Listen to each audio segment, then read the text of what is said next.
भारती मदन मते, श्री साहिल मदन मते,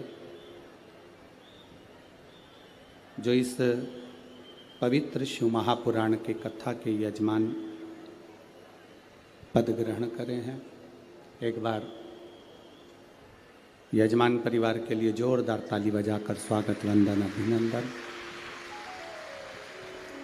कथा मंडप में विराजमान सभी संत साधु गुरुजन, कथा मंडप में विराजमान क्षेत्र के सांसद महोदय एवं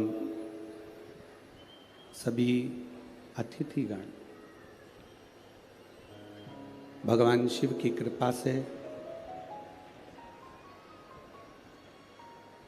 भगवान देवादिदेव महादेव की करुणा से ये पवित्र भगवान शिव की नवरात्रे में शिव महापुराण की कथा श्रवण करने का सौभाग्य मिला है। जो भगवान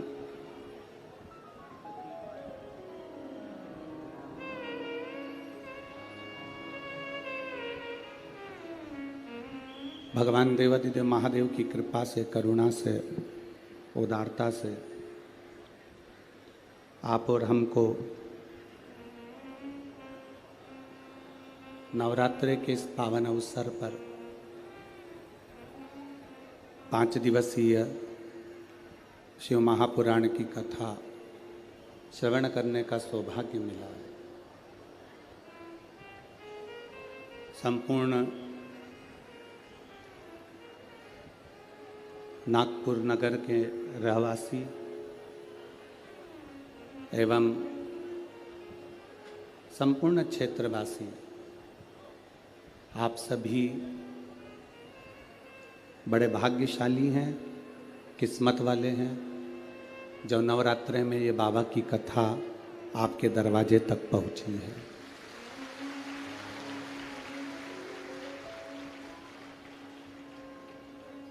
मनुष्य का शरीर मिल जाए, मानव की देह मिल जाए,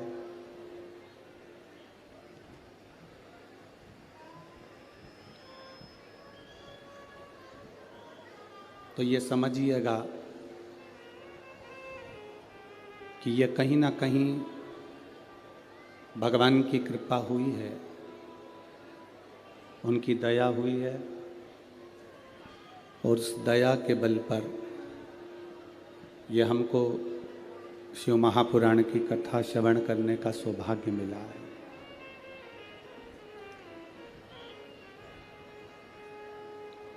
शिव कथा कहती है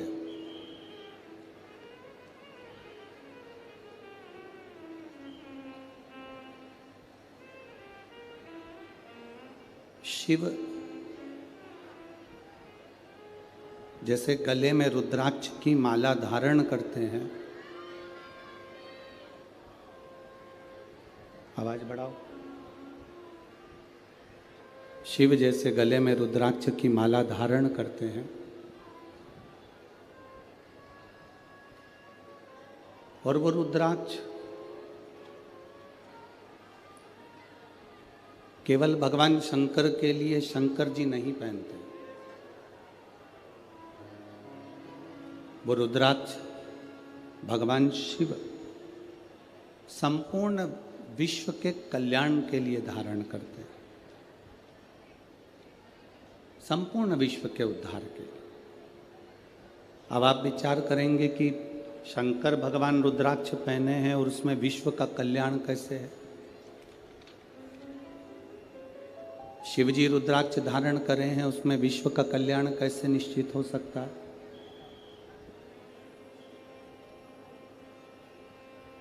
एक बात अपने भीतर उतार कर रखना, विद्येश्वर संहिता में लिखा है, ये वाला ऐसी आवाज कर रहा है, इसको बंद कर दो। विद्येश्वर संहिता में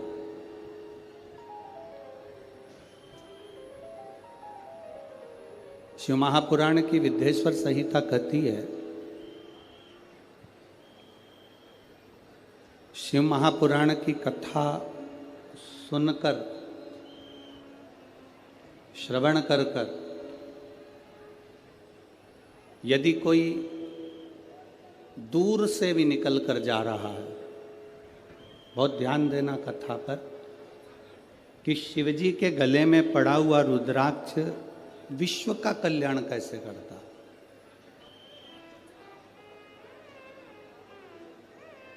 विद्येश्वर संहिता कहती है कि अगर कोई भूलवश भी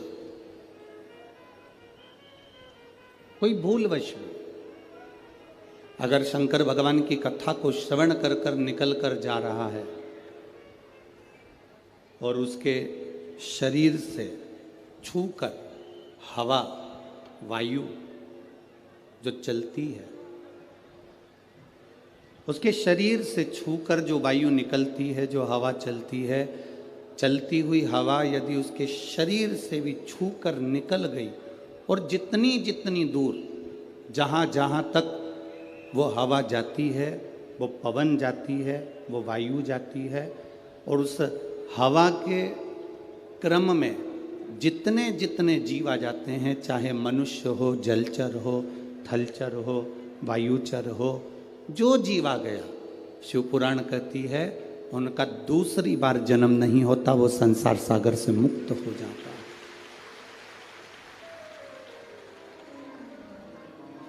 वो संसार सागर से मुक्त हो गए।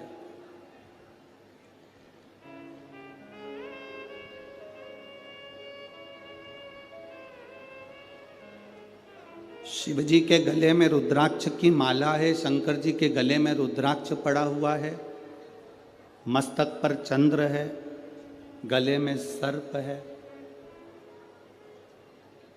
मृगछाला पहने हुए हैं। ये मेरे बाबा ने जितना जितना स्वरूप बनाया है, मेरे बाबा जितना जितना श्रृंगार ये करे हैं, ये संपूर्ण जगत के उद्धार के लिए करे।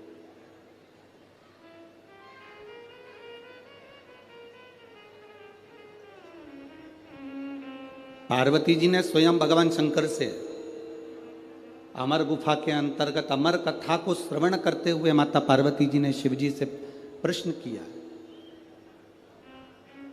उस प्रश्न का उत्तर आपके भी मुख पर होना चाहिए।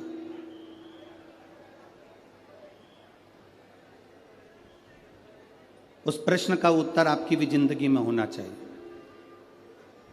हम तो कहते हैं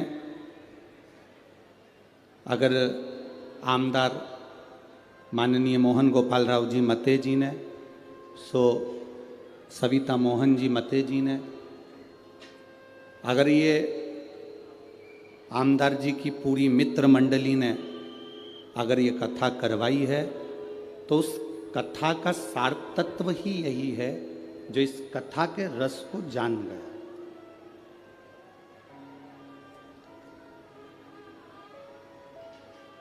आज कथा के मंडप में माननीय सांसद महोदय कृपाल जी तुमाने जी भी विराजे हैं। शिव कथा कह रही है। एक प्रश्न माता पार्वती जी ने भगवान शंकर से कहा, अमरनाथ की गुफा में हम प्रवेश करें ना करें, अमरनाथ जी का दर्शन करने हम पहुँचे ना पहुँचे, अमरनाथ जी का हमने कभी दर्शन किया ना किया, हम कभी अमरनाथ दर्शन के लिए पहुँचे ना पहुँचे, पर ये प्रश्न और इसका उत्तर आपके भीतर होना चाहिए। ये प्रश्न भी हो और इसका उत्तर भी। पार्वती जी ने शिव जी से प्रश्न किया, बाबा, प्रभु, स्वामी, आपके शरीर पर जो वस्तु आपने धारण करी है, मैं 5 वस्तुओं को, पार्वती जी कहती हैं, आपसे पूछना चाहती हूं। केवल 5 वस्तु का मैं महत्व जानना चाहती हूं। एक, आपके गले में पड़ा हुआ रुद्राक्ष, दूसरा गले में पड़ा हुआ सांप, तीसरा मस्तक पे लगा हुआ चंद्र, चौथा मस्तक पे रखी हुई गंगा, और पांचवा कंठ में पड़ा हुआ विष। ये 5 चीजें जो आपके पास में विराजमान है, ये 5 चीजें जो आपके पास में हैं, आपके पास में विराजमान है, इन 5 चीजों का दर्शन यदि संसार के मनुष्य को हो जाए तो मैं ये जानना चाहती हूं कि वो संसार का मनुष्य किस लोक में जाता, किस स्थान पर जाता। बाबा देवादिदेव महादेव जो माता पार्वती जी को कथा सुनाने के लिए विराजमान थे, अमर कथा जो कह रहे हैं, पार्वती जी को जो ज्ञान उपदेश दे रहे हैं, माता पार्वती जी को जो ज्ञान उपदेश प्रदान कर रहे हैं, वो भगवान शंकर पार्वती जी से कहते हैं, पार्वती तू 5 दर्शन को भूल जा। गंगा का दर्शन हुआ कि नहीं हुआ उससे मतलब नहीं, चंद्र का दर्शन हुआ कि नहीं हुआ उससे मतलब नहीं, कंठ में भरे हुए विष का दर्शन हुआ कि नहीं हुआ उसका मतलब नहीं, सर्प गले में पड़ा है उसका दर्शन हुआ कि नहीं हुआ उसका मतलब नहीं। पार्वती, अगर संसार का मनुष्य मेरे गले में पड़े हुए रुद्राक्ष को अगर अपने कंठ में धारण भी कर लेता है या उसका स्पर्श भी कर लेता है तो फिर पुनः उसका जन्म नहीं होता, वो कैलाश धाम का अधिपति बन जाता। एक रुद्राक्ष का मन का, एक रुद्राक्ष का मन का, ये मनुष्य के जीवन को सुख प्रदान कर देता।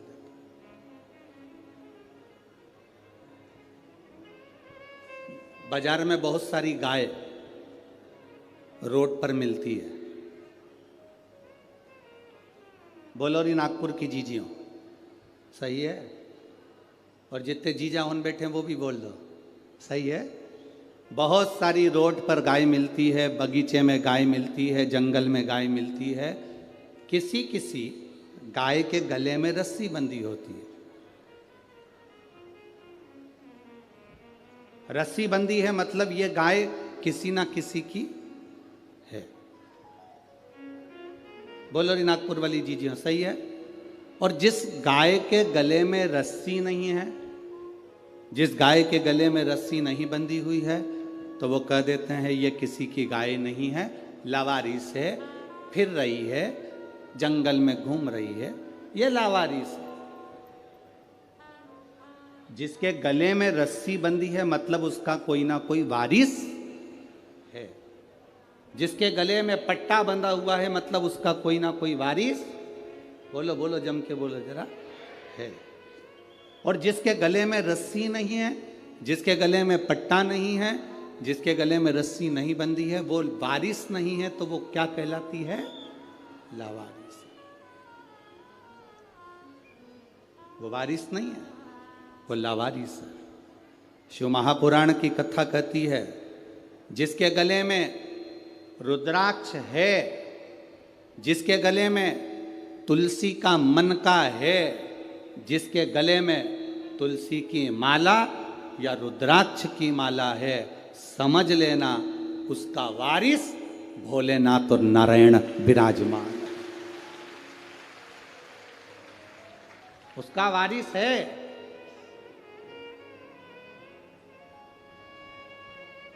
आप सोने के कितने भी आभूषण पहन लो, चेनें पहन लो, कितना सुंदर आभूषण धारण कर लीजिए, कितने भी हीरे के हार पहन लो, वारिस नहीं कहलाएगा। पर एक गले में अगर रुद्राक्ष का मन का, कोई ने एक पत्र लिखा था कल की कथा में, क्या रुद्राक्ष स्त्री धारण कर सकती है? क्यों नहीं?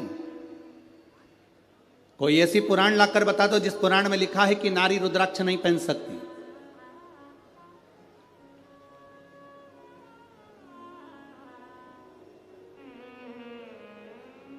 उस पत्र में लिखा था क्या नारी, क्या स्त्री भगवान शंकर के शिवलिंग का स्पर्श कर सकती है? क्या नारी स्त्री भगवान शंकर के शिवलिंग का स्पर्श कर सकती है? कोई ऐसी एक पुराण लाकर बताओ जिसमें लिखा हो कि नारी शंकर भगवान के शिवलिंग का स्पर्श नहीं कर सकती। अगर नारी शंकर भगवान के शिवलिंग का स्पर्श नहीं कर पाती तो आप ही के महाराष्ट्र की, आप ही के मराठवाड़ा की, आप ही के महाराष्ट्र की मां अहिल्याबाई होलकर, जिसके हाथ में शिवलिंग रखा रहता था, आप ही के मराठवाड़ा की, आप ही के महाराष्ट्र की मां अहिल्याबाई होलकर, जिनके हाथ में हमेशा शिवलिंग रखा हुआ था। दुख की घड़ी आती थी, कष्ट की घड़ी आती थी, माता अहिल्याबाई होलकर अकेली जब पड़ गई, घर में से सब जब चले गए, अकेली मां अहिल्याबाई होलकर जब अकेली पड़ी, अकेली, और चारों तरफ से उपद्रवियों ने अपना अपना आक्रमण कर दिया। सेना बना के तैयार कर कर सारे उपद्रवी तैयार हो गए। इधर से कोई सेना तैयार कर रहा है, उधर से कोई सेना तैयार कर रहा है। अकेली अहिल्याबाई होलकर अकेली जब पड़ गई, तब मां अहिल्याबाई होलकर को लगा कि अब मैं करूं तो करूं क्या, अब मैं क्या कर सकता। माता अहिल्याबाई होलकर ने अपने सैनिकों को बुलाया, अपने मंत्री महामंत्री को बुलाकर कहा कि चारों तरफ से सेना आ रही है, एक भी ऐसी स्थान नहीं जहां से सेना आक्रमण नहीं कर रही है। चारों तरफ से सेना तैयार बैठी है और कूच कर चुकी है, आने की तैयारी हो गई है। मंत्रियों, महामंत्रियों, बताओ अब करा क्या जाए? आप ये बताओ, अपनी सेना में बल कितना है, कितने सैनिक, कितने घुड़सवार, कितने शस्त्रधारी सशस्त्रधारी, कितने कितने सैनिक है हमारे पास में। मंत्री और महामंत्री ने हाथ जोड़कर मां अहिल्याबाई होलकर जी से कहा, मां अहिल्याबाई होलकर से कहा, महारानी जी, महारानी जी, आपको एक बात कहना चाहते हैं, अगर हमारे सैनिक युद्ध लड़ें तो एक तरफ से आने वाली सेना से युद्ध लड़ सकते हैं, पर 3 तरफ से आने वाली सेना के बराबर हमारे पास सैनिक भी नहीं है। महारानी जी, इतनी सेना हमारे पास में नहीं है कि हम युद्ध कर सके। मौन हो गई मां अहिल्याबाई होलकर, मौन, एकदम मौन।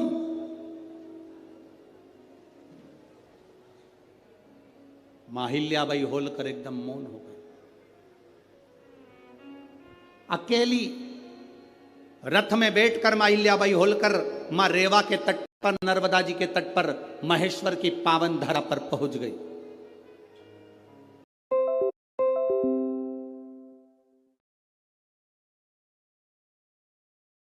आई हूं, आज तू मुझे बल दे दे। रेवा, मां नर्मदा, तू मुझे बल दे। वहीं से मां अहिल्याबाई होलकर चली, अंदर पहुंची अपने पूजा स्थल पर। वहां पर एक शिवलिंग था जिसको मां अहिल्याबाई होलकर ने अपने हाथों में ले लिया और लेकर युद्ध के मैदान में बाहर पहुंच गई और सेना से कह दिया, महामंत्री, मंत्री, अपनी सेना के 4 टुकड़े कर दे, 4 टुकड़े 4 किलो पर भेज दिए जाएं, चारों ओर लगा दिए जाएं। मंत्री महामंत्री हाथ जोड़कर बोले, महारानी जी, इतनी बड़ी सेना नहीं है, अगर हम गिनकर भी लगाएंगे तो थोड़े थोड़े चारों तरफ हो पाएंगे, ये तो 1 मिनट में उधर की सेना वाले हमारे सैनिकों को मार देंगे। मां अहिल्याबाई होलकर ने कहा, चिंता मत करो, अब सैनिक जितने हैं उनको बांट दिया जाए, और वो सैनिक युद्ध नहीं लड़ेंगे, अब युद्ध लड़ने के लिए मेरा काल अधिपति महाकाल पहुंचकर युद्ध लड़े। अब युद्ध लड़ने वाला कोई दूसरा नहीं होगा, अब युद्ध अगर लड़ेंगे तो मेरे देव अधिदेव महादेव लड़ेंगे। सेना को बांटा गया। एक पत्र आया है, देखिए।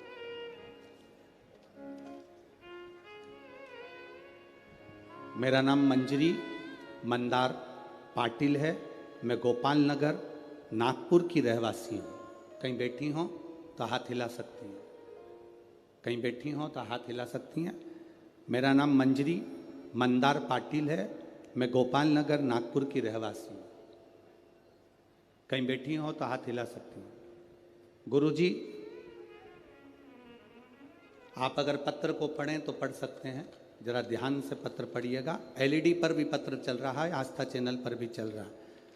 गुरुजी, सच्ची श्रद्धा से बताती हूँ कि मेरा आप पर बिल्कुल भी भरोसा नहीं था।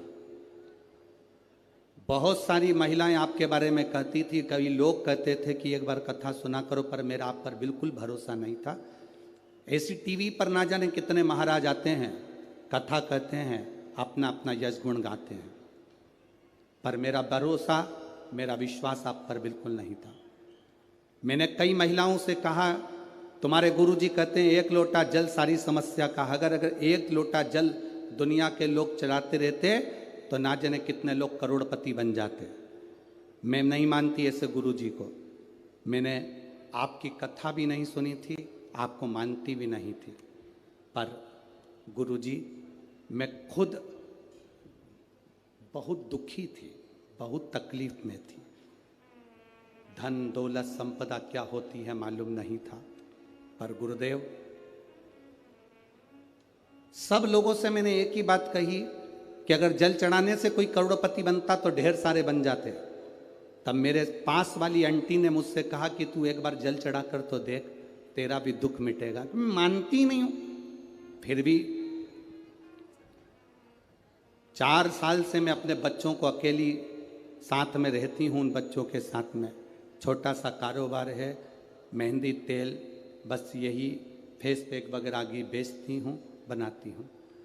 इतना चलता नहीं है, गरीबड़ी हूँ, तो विश्वास कैसे करूँ? अगर जल चढ़ाने से कोई करोड़पति बनता तो बात थी। मेरी पड़ोसन ने कहा, तू मुंह से कहती है, एक बार जल चढ़ाना प्रारंभ तो कर। मैं काम करूं कि जल चढ़ाऊं? फिर भी मेरी पड़ोसन के कहने से मैंने पशुपतिनाथ का व्रत किया। हमेशा विरोध करती थी आपका, आपके व्रत का विरोध करती थी, एक लोटे जल का विरोध करती थी, पर पहली बार मैंने मंदिर के अंदर पांव रखा और जल चढ़ाया और पहला सोमवार का पशुपति व्रत करा। मैं बाबा का क्या वर्णन करूं गुरुदेव। बाबा ने मेरी जिंदगी पलट दी और मुझे वास्तव में कि वो करोड़पति बनाने वाला भी वही है और सुख देने वाला भी वही है। मैं क्या वर्णन करूं। पहला सोमवार, और मुझे छत्तीसगढ़ से एक कंपनी ने मेहंदी और तेल और फेस पैक का ऑर्डर दे दिया, जो कि कई लाखों का था। बाबा की कृपा से मुझे पहले सोमवार पर वो फल प्राप्त हो गया। गुरुदेव, पहला ऑर्डर मैंने पूरा करा जब मुझे लाखों रुपए का फायदा हुआ। दूसरा ऑर्डर फिर मुझे वापिस छत्तीसगढ़ से फिर प्राप्त हुआ और बाबा की कृपा से लोग सत्य कहते हैं गुरुजी, सारी समस्या का हल एक लोटा जल। अब मैं छाती ठोक कर कह सकती हूँ गुरुदेव कि शिव महापुराण कोई पुराण नहीं, स्वयं शिव पुराण के रूप में शंकर कथा करने आता है और शंकर कथा कहता है और शंकर ही कथा सुनता है। ये शिव तत्व है, ये औघड़ी है, ये शंभु है। अगर कहीं बैठी हो, मंजरी मंदार पाटिल, गोपाल नगर नागपुर रहवासी, कहीं बैठी हैं? आप ही हैं? एक बार हाथ हिला दो। श्री शिवाय नमस्तुभ्यम, बधाई आपको, साधुवाता। ये शिव तत्व है, औघड़ी। और तेरी कृपा बिना न हिले एक भी अणु, लेते श्वास तेरी कृपा से तनु तनु। हे गंगाधार मुक्ति द्वार ओमकार तू, भोले ओमकार तू। आयो शरण तिहारी शंभु तार तार तू। बखान क्या करूं मैं राखों के ढेर का, चपटी बहुत है खजाना कुबेर का। मेरे बाबा तू सरल नहीं,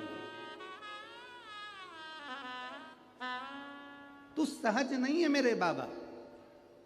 पार्वती जी से शिव जी कह रहे हैं चंद्र का दर्शन हुआ कि नहीं हुआ पता नहीं, सर्प का दर्शन हुआ कि नहीं हुआ पता नहीं, विष का दर्शन हुआ कि हुआ नहीं पता नहीं, गंगा का दर्शन हुआ कि ना हुआ पता नहीं, पर एक रुद्राक्ष का भी दर्शन भूलवश भी अगर जीव धारण कर लेता है तो वो सहज नहीं रहता। शंकर कहते हैं उसमें मेरा एक अंश उसके अंदर प्रविष्ट रहता है। एक रुद्राक्ष,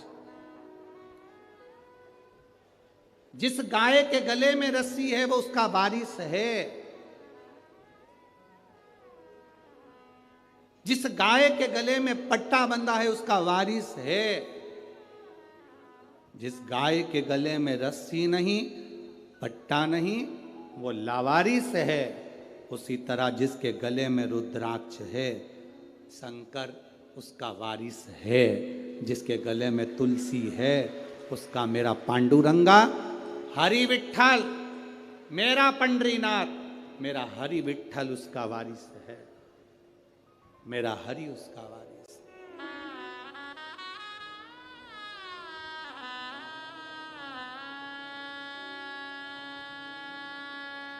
उसका वारिस कहलाएगा। आप कभी अपने मुख से ये मत कहना कि मेरा कोई नहीं। जिसके गले में रुद्राक्ष होता है, जिसके गले में तुलसी की माला होती है, वो कभी अपने मुख से ये ना कहे कि मैं अकेला हूं, मेरा कोई नहीं है। जिसके गले में रुद्राक्ष होता है उसके साथ शंकर और 33 कोटि देवता होते हैं। जिसके गले में तुलसी का मन का तुलसी की माला होती है उसके साथ पांडुरंगा हरि विठ्ठल मेरा नारायण और सारे देवता होते हैं, सब हैं आपके साथ।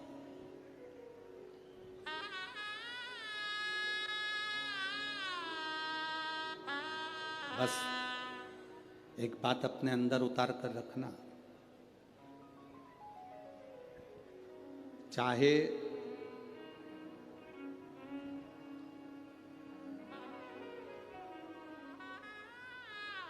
घर में फर्नीचर कम होगा चल जाएगा। क्या कम होगा? बोलो बोलो, जम के बोलो जरा।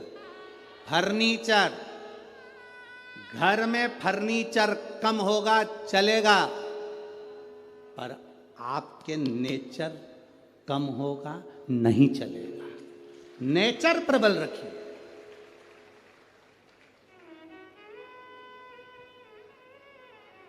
फर्नीचर से घर की शोभा नहीं होती, आपके नेचर से आपके घर की शोभा है। आप क्या नेचर रखते हो, आपका व्यवहार क्या रखते हो, आपके चेहरे पर कितनी स्माइल है, आपके चेहरे पर कितनी मुस्कान है, आपके बोलने का तरीका क्या है, आपके अंदर कितनी नम्रता है, वो देखा जाता है।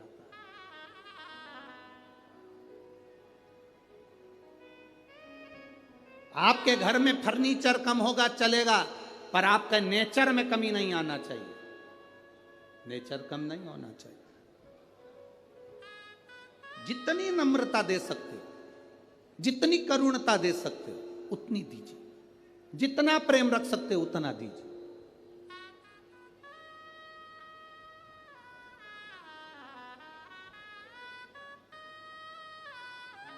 महाराष्ट्र में होता होगा, हमारे इधर तो नहीं होता।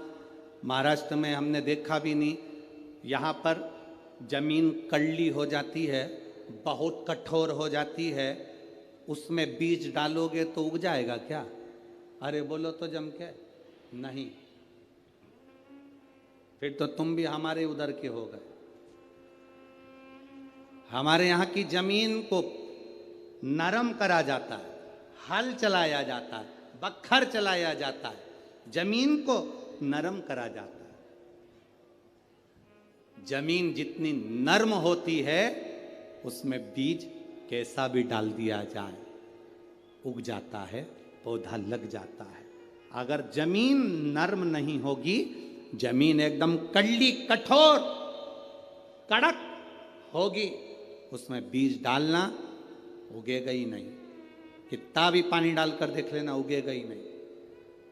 जमीन का नरम होना बीज को पैदा करता है। आपका नरम होना अपने भीतर भक्ति को पैदा करता है, भक्ति के बल को पैदा करता है।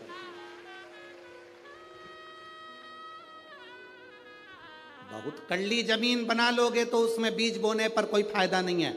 फसल में पानी दे दो, खाद डाल दो, दवाई डाल दो, कोई फर्क नहीं पड़ता, बीज नहीं उगेगा, क्योंकि जमीन कड़ली थी। कड़ली जमीन में तुमने बीज बो दिया, उसका कोई लाभ नहीं है। तुम अंदर से कितने भी कड़ले बन जाओ, कठोर हो जाओ, तुम्हारे अंदर कितना भी गुस्सा भर लो, क्रोध भर लो, कितनी भी तृष्णा भर लो, उसमें भक्ति का बीज बोओगे तो कभी लगने वाला नहीं है। नेचर बदलो। फर्नीचर बदलने से कुछ नहीं होगा घर का। अभी इससे पहले छत्तीसगढ़ की कथा थी, हमने कहा था घर बदल के देख लिया, घर में शांति नहीं आई। दुकान बदल कर देख ली, शांति नहीं आई। व्यापार बदल कर देख लिया, शांति नहीं आई।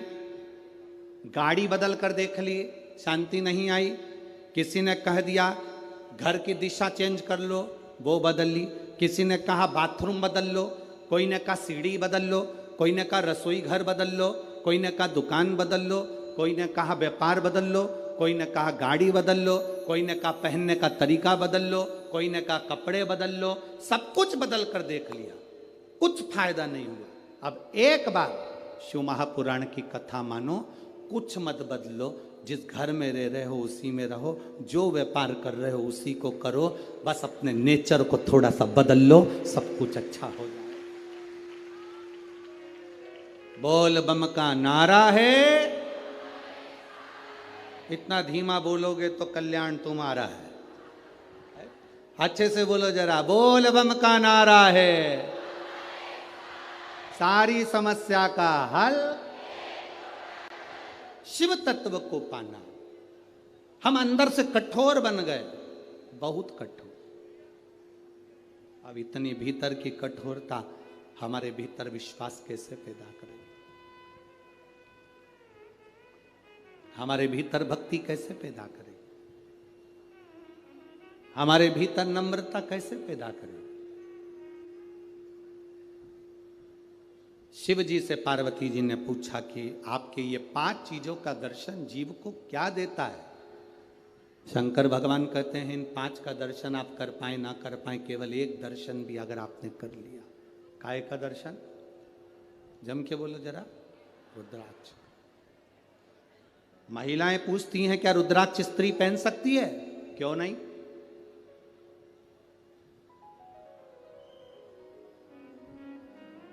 क्यों नहीं? क्या स्त्री भगवान शंकर के शिवलिंग का स्पर्श कर सकती है? क्यों नहीं?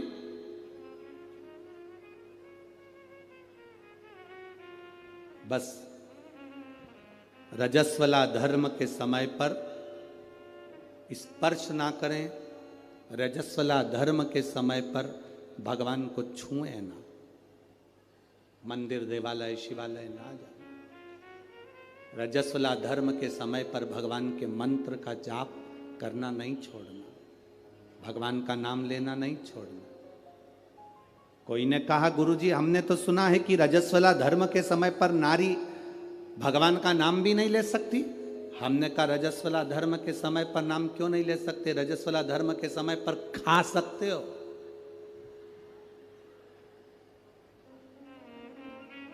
मोबाइल चला सकते हो, सेल्फी ले सकते हो, तो फिर भगवान का नाम क्यों नहीं ले सकते? कौन सी पुराण में लिखा है कि रजस्वला धर्म के समय पर भगवान का भजन नहीं करना चाहिए या नाम नहीं लेना चाहिए? रजस्वला धर्म के समय पर मालूम पड़े अगर कोई व्यक्ति मर रहा हो और प्राण छूट रहे हो तो क्या वो भगवान का नाम नहीं लेगा?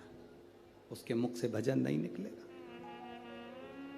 अरे अंत समय प्रभु आना पड़ेगा, वचन दिया तो निभाना पड़ेगा। आए ना आए प्रभु कुटुंब कबीरा, अंत समय प्रभु आना पड़ेगा, वचन दिया तो निभाना पड़ेगा। अंत समय प्रभु आना पड़ेगा। शिव कथा कर रही है, अंत समय में कौन सी घड़ी हमारी आखिरी है, कौन सा पल हमारा आखिरी है, कौन सा समय हमारा आखिरी है, किसको मालूम है साहब? किसको पता है? किसको मालूम?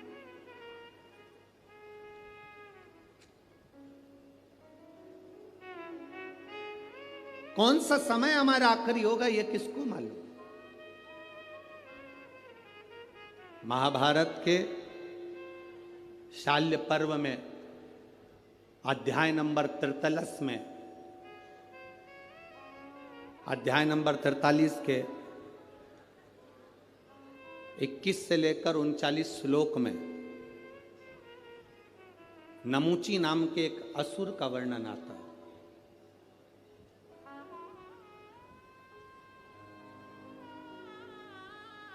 वो नमूची,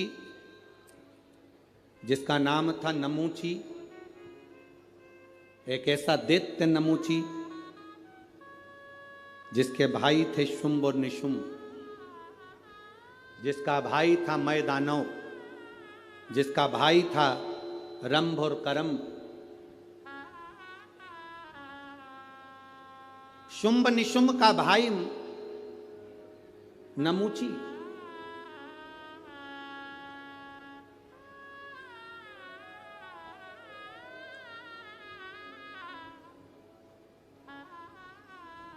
जिसने भगवान विष्णु का तप करा, भगवान नारायण प्रसन्न नहीं हुए। ब्रह्मा जी का तप करा, ब्रह्मदेव प्रसन्न नहीं हुए, गुस्से में आ गए, क्रोध में आ गए, इंद्र पर आक्रमण कर दिया। और इंद्र पर आक्रमण कर कर इंद्र की सत्ता को उसने कब्जा कर लिया।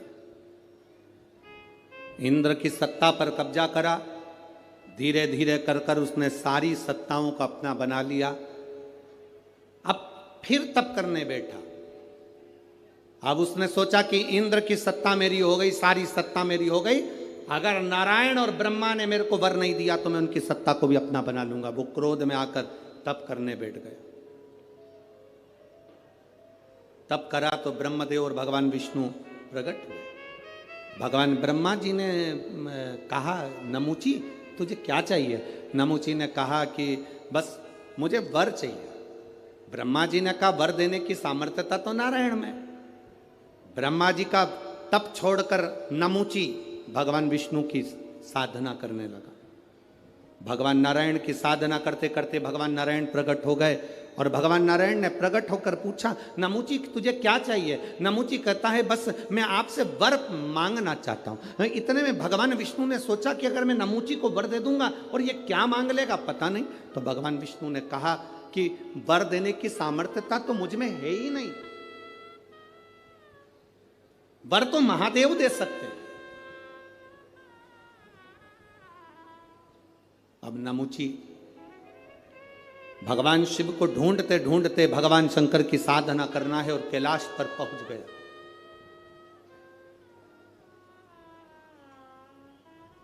शुंभ निशुंभ का भाई, वो शुंभ निशुंभ जिसको मां दुर्गा ने मारा, वो शुंभ निशुंभ जिसका संहार मां देवी ने करा।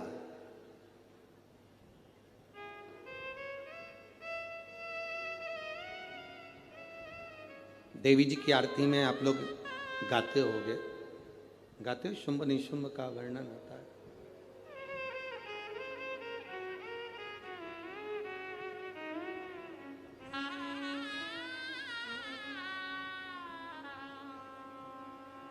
महाराज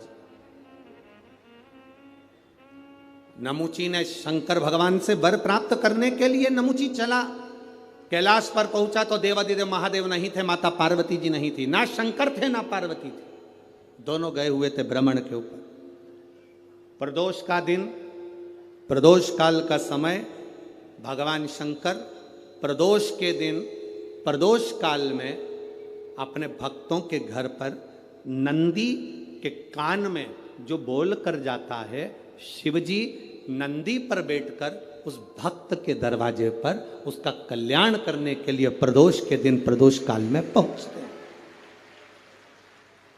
हर हर प्रदोष के दिन प्रदोष काल में देवादिदेव महादेव उस शंकर के भक्त के घर जाते हैं, जो भगवान नंदीश्वर के कान में कहकर जाता, नंदी के कान में जिसने कहा।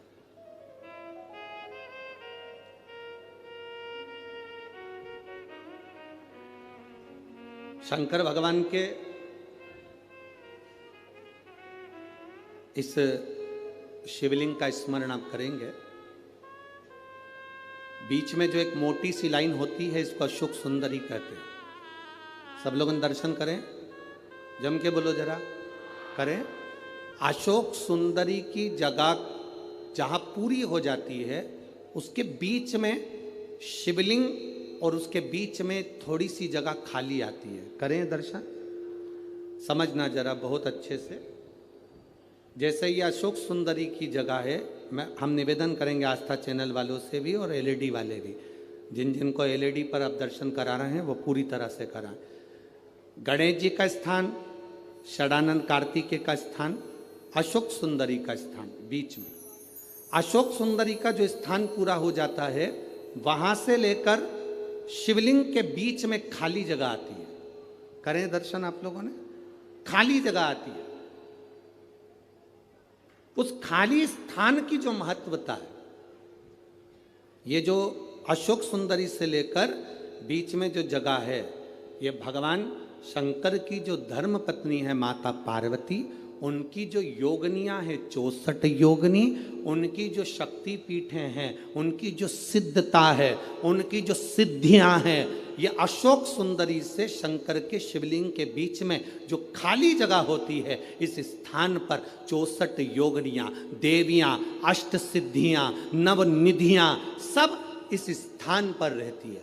इसलिए हमारे यहाँ शिव महापुराण की कथा कहती है, पूर्ण पूजन के बाद अगर कोई नारी, कोई पुरुष, कोई बच्चा, कोई बुजुर्ग अपने मन की बात का स्मरण इस जगह पर हाथ को रखकर, जैसे किसी के हृदय पर हाथ रखते हैं तो दिल धड़कता हुआ स्मरण होता है, उसी तरह यहाँ स्पर्श करेंगे और स्पर्श कर कर जब अपने मन की बात कहते हैं तो देवादिदेव महादेव नंदी के साथ आकर प्रदोष के दिन कार्य की सिद्धता पूर्ण करते हैं।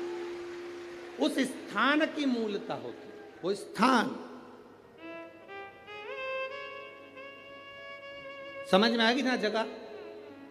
अरे बोलो तो जम के, नहीं समझ में आई हो तो एक बार फिर वापिस समझ लीजिए, फिर समझो वापिस।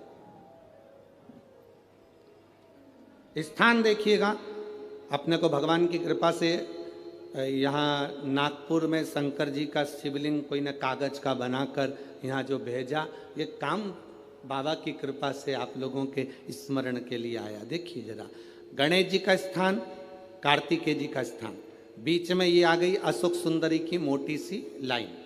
अशोक सुंदरी की लाइन जहाँ खड़ी हो खत्म होती है, वहाँ से जो शिवलिंग रखा है, इसके बीच की जो जगह है, ये जो बीच में अशोक सुंदरी के स्थान से लेकर शिवलिंग के स्थान के बीच में जो खाली जगह है, ये 64 योगनियाँ, अष्ट सिद्धियाँ, नवनिधियाँ, सब कुछ मेरे देवादिदेव महादेव ने माता पार्वती को अपने चित्तवृत्ति के साथ यहाँ अनुमति प्रदान कर रखी है। वहां का स्पर्श, वहां का मात्र स्पर्श और हमारे दिल की बात, शंभो शरणे पड़ी मांगू घड़ी रे दुख काटो दया करी ने दर्शन। उस स्थान का स्पर्श हमें सुख देता, स्थान का स्पर्श।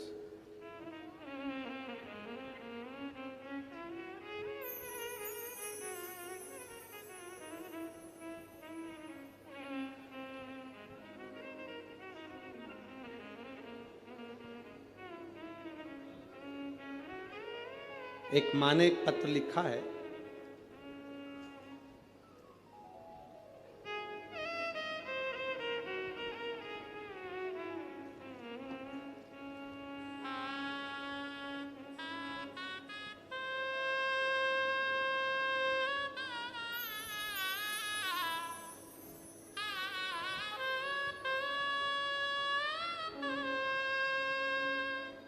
मेरा नाम भाग्यश्री जगदीश जिम काटे है, मोबाइल नंबर ये है, पता भील गांव, नाका नंबर 2, कामठी रोड, नागपुर की रहने वाली हूँ। कहीं बैठी हैं?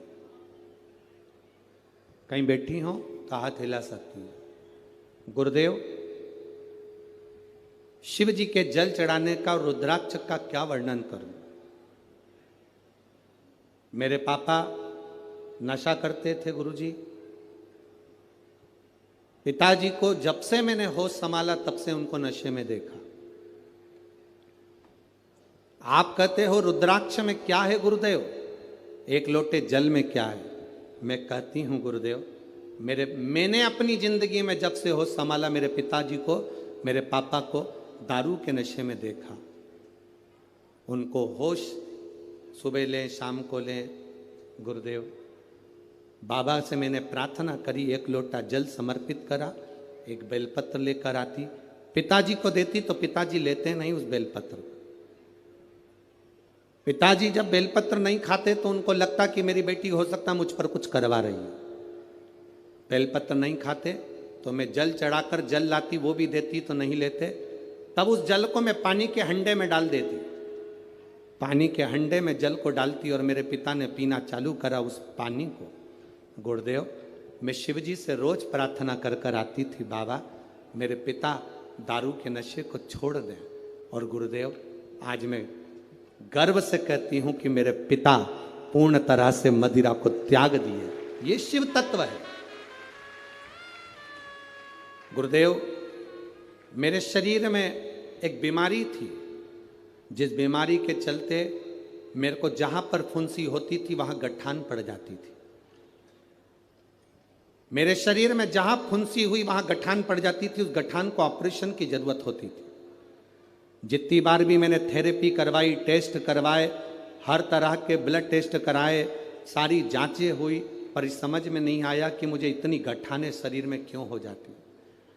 बाबा, आपने एक बार कहा था कथा में कि शंकर भगवान के जो जल बहकर नीचे गिरता है, जहां पर 33 कोटि देवता का स्थान, मां दुर्गा को टच कर कर उसको खाने का कहा था। गुरुदेव, मैंने उसको खाना प्रारंभ करा और मुझे बचपन से जो प्रॉब्लम थी वो प्रॉब्लम मेरी समाप्त हो गई। अब मेरे शरीर में गांठ नहीं पड़ती है। ये मेरे बाबा की कृपा, शिव तत्व ओघड़ी की कृपा। ये शंभु है, शंकर।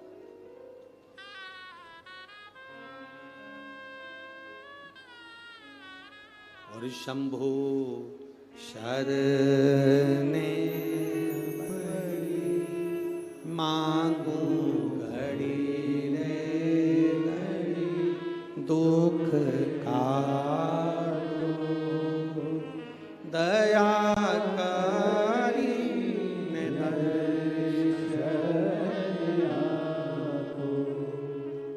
कुछ स्थान होते हैं जिस स्थान की बड़ी महत्वता होती है। हमारे जीवन के अंतर्गत कुछ स्थान ऐसे होते हैं जिन स्थानों की महत्वता है। अब आप लोगों को अगर बोलें और आप उसका स्मरण, जैसे आपको कहा कि शिवलिंग के यहाँ स्थान है जिसकी मूलता, भागवत जी हो ना, अगर कहीं भागवत हो रही हो, राम कथा हो रही हो, तो तुम व्यासपीठ के चारों तरफ कहीं पर भी घूम लो, फिर लो, तुम्हारी मर्जी, तुम्हारा मन। पर शिव महापुराण की कथा जब चलती है, व्यास जी महाराज अगर शिव महापुराण के इस व्यास पीठ पर कोई भी व्यास जी अगर शिव पुराण की पीठ पर बैठ गए, कथा चालू हो चाहे ना हो, अगर व्यास पीठ पर शिव पुराण की पीठ पर बैठ गए तो जहां भक्त बैठते हैं उसके सामने, इस व्यास पीठ के ठीक सामने नंदी का स्थान हो जाता है। नंदी के स्थान को चाहे जजमान हो, चाहे कोई मंत्री हो, चाहे कोई मिनिस्टर हो, चाहे कोई कलंत्री हो, उसको भी यहाँ से वहाँ सामने से हम निकलने नहीं देते। क्यों? क्योंकि वो निकल तो जाता है पर बाद में उसको कष्ट भोगना पड़ता है। इसलिए हम मना करते हैं, इधर से मत जाना, आगे मत जाना, इधर से जाओ, पीछे से जाओ, इधर से पहुंचो, सम्मुख मत जाइए। जितनी दूरी बनती है इस व्यास पीठ के सम्मुख में।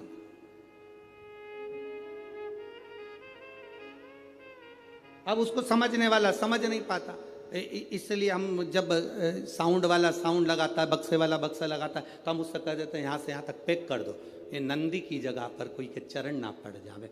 जितनी देर आप कथा सुनते हो, जितनी देर आप कथा के मंडप में बैठकर कथा सुनते हो, उतनी देर 33 कोटि देवता नंदीश्वर तुमरुका जी इस व्यास पीठ के ठीक सामने बैठकर शंकर की कथा का स्मरण करते हैं। कथा का स्मरण,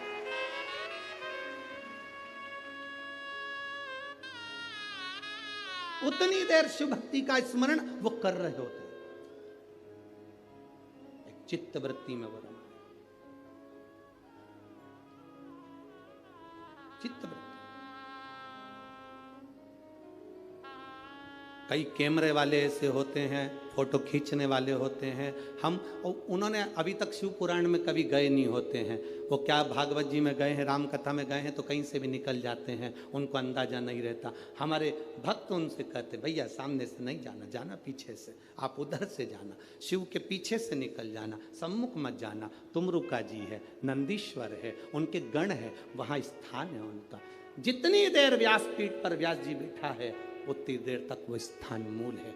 व्यास जी नीचे उतर गया, तुम पूरी व्यासपीठ पर कहीं पर भी घूमो, जब तक कोई पंडित शिव पुराण वाचने नहीं बैठा तब तक तुम पूरी व्यासपीठ पर कहीं पर भी घूमो, कोई मतलब नहीं। पर जिस समय पर व्यास बैठ गया उस समय पर तुमरुका जी को आवाहन कर कर, नंदीश्वर को आवाहन कर कर, झोली पसार कर, उसको प्रणाम कर कर, आमंत्रित करके, झाड़ू लगा के, बाबा आपका स्थान साफ कर दिया है, आओ आप बैठो तुमरुका जी, आओ नंदीश्वर आप बैठो, आपका स्थान हो गया। 3 बार झाड़ू लगाकर बाबा को स्थान देकर तब व्यास जी व्यासपीठ पर बैठता है शिव पुराण करने के। उस स्थान की मूलता होती है। क्यों व्यासपीठ से कहते हैं कि उठकर जाओ, तुम्हारे शरीर में कैसा भी रोग हो, कितना भी रोग हो, श्री शिवाय नमस्तुभ्यम जिस जगह पर बैठकर तुम कह रहे हो, उस भूमि की रज को केवल स्पर्श कर कर जाना और 3 महीने में हमको बताना कि बाबा ने तुमको हाथ पकड़ा कि नहीं पकड़ा, साधा कि नहीं साधा। ये पत्रों का जो ढेर है, ये इतने पत्र एक एक दिन में आ रहे हैं, इन पत्रों को तो हम पढ़ भी नहीं पाते। आपके पास फुर्सत हो तो इन पत्रों को ले जाना, इसमें मोबाइल नंबर और एड्रेस सब है, और उनके घर जाकर पूछना कि बाबा ने तुमको 3 महीने में दिया कि नहीं दिया। ये उसकी कृपा है, उसकी उदारता। तुम कहीं पर भी बैठे हो, हम तुम्हें नजर आ रहे नहीं आ रहे, हम तुम्हें दिख रहे ना दिख रहे, तुम दुकान पर बैठे हो, रोड पर बैठे हो, गली में बैठे हो, मोहल्ले में बैठे हो, जहां तक तुम्हें आवाज जा रही है, चाहे माइक कहीं तक लगे हैं, चोंगे कहीं तक लगे हैं, जहां आवाज जा रही है वहां तक अगर आप कथा सुन रहे हो, मतलब तुम्हारे चित्त वृत्ति में शिव समाया है। वो कृपा करेगा, निश्चित है तेरी झोली भरेगा, वो निश्चित है। खाली न जाता कोई दर से तुम्हारे, खाली न जाता कोई दर से तुम्हारे, मैं भी खड़ी हूँ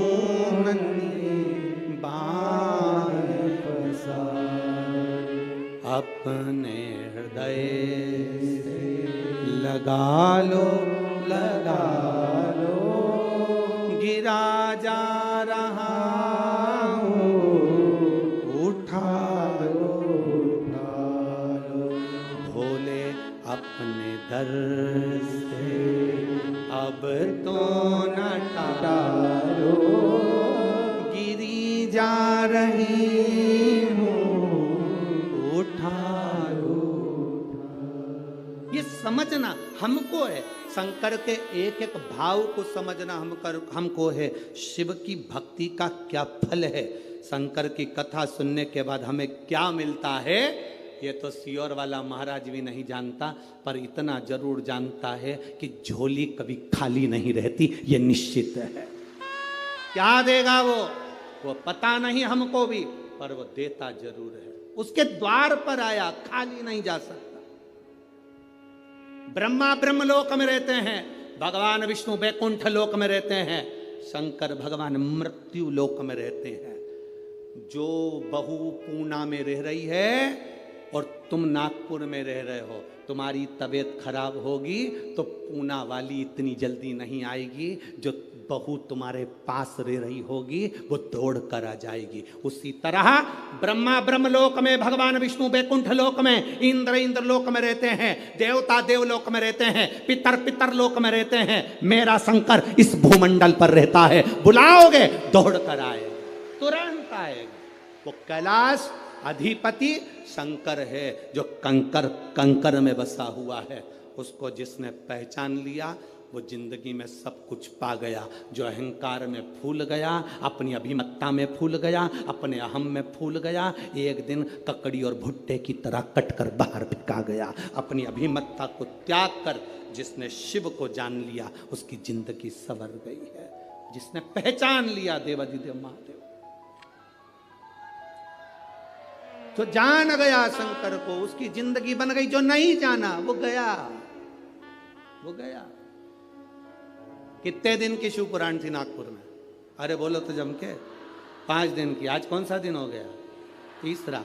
कल चौथा, परसों पांचवा। कल के दिन भी यही 2 बजे से 5 बजे तक कथा हो जाएगी। परसों के दिन सवेरे 8 बजे से 11 बजे तक कथा पूरी हो जाएगी। टीवी पर 2 बजे से 5 बजे तक आ जाएगी। 11 बजे जो यहाँ सुनने वाले हैं वो सवेरे सुनेंगे, अपने अपने घर चले जाएंगे।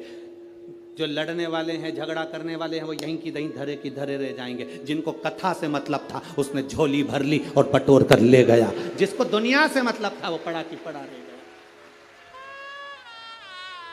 जिसको कथा से मतलब था उसने झोली भर भर कर बटोर लिया, महादेव से मांग लिया, बाबा खाली मत भेज देना। आज हम जब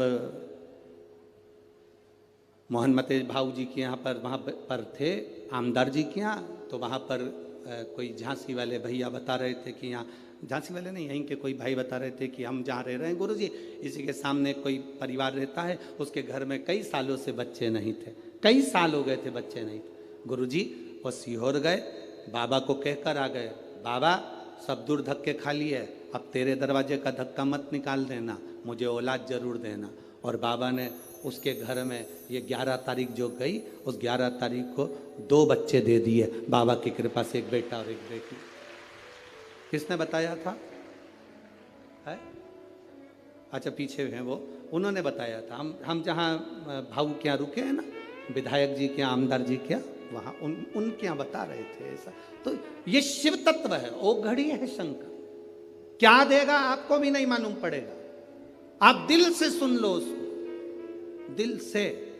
सेवा करने का मौका मिले दिल से सेवा कर लो, पानी पिलाने का मौका मिले दिल से पानी पिला लो। कमाने के लिए पूरी जिंदगी पड़ी है, कमाने के लिए पूरा साल पड़ा है। 5 दिन मिले थे, दोनों हाथों से जिसको जो खिला सकते थे, पानी पिला सकते थे, भोजन करा सकते थे, खिचड़ी खिला सकते थे, खिला लो। 5 दिन मिले हैं, इस दिल से जितना लुटा सकते हो लुटा लो। और एक डायरी में लिख के रख लो कि मैंने 50 रुपए का पानी पिलाया। उस 50 रुपए का 1.5 महीने इंतजार करना, वो कितना देता है ये उसके ऊपर निर्भर करेगा। लिख कर भी रखना, तारीख लिखना कि इतनी तारीख को मैंने इतना खिलाया था, 1 पाउच पानी का पिलाया था, 1 कप चाय पिलाई थी, या 1 दोने में मैंने प्रसाद किसी को खिलाया था। मैं घर से पूड़ी बना कर ले गई थी, किसी को भोजन करा दिया। शंकर का कोई भक्त कथा सुनने आया था, उसको मैंने पूड़ी, मैंने पूरन पोड़ी, मैंने आमठी, जो भी तुम बनाए हो वो मैंने बाबा को दी। उसका फल क्या होता है वो अपने अंदाजे में रखिएगा। क्या देता है शंकर, क्या नमूची, नमूची शिव की। कैलाश पर पहुंच गया, चारों तरफ देख रहा है, शिव पार्वती नहीं है, क्योंकि प्रदोष के दिन, प्रदोष काल में मेरे देवाधिदेव महादेव नंदी के कहने पर चल दिए भक्तों के घर।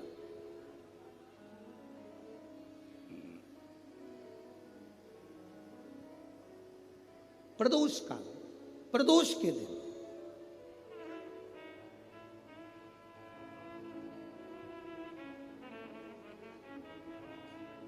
और गए।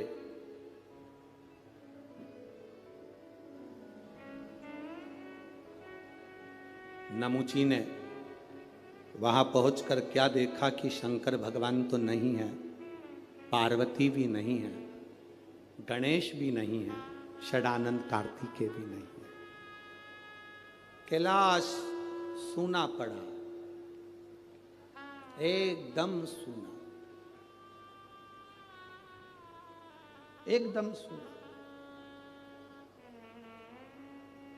नमूची ने देखा कि एक रुद्राक्ष का मन का, शिव जी के गले में जो मन के पड़े थे, शंकर के गले में जो माला पड़ी थी, उसमें से रुद्राक्ष का मन का भूमि पर पड़ा था। एक मन का, एक मन का। कभी कभी कुबेरेश्वर धाम से आया हुआ रुद्राक्ष हो, या तुम्हारे घर में रखा हुआ रुद्राक्ष हो, या गले में पड़ा हुआ रुद्राक्ष हो, बीच में से चटक जाता है, फट जाता है, टूट जाता है। अंदाजा लगाना कोई विपदा की घड़ी तेरे ऊपर आने वाली थी, तेरे घर पर आने वाली थी। देवाधिदेव महादेव ने अपने ऊपर झेल ली, टूट गया, टूट गया।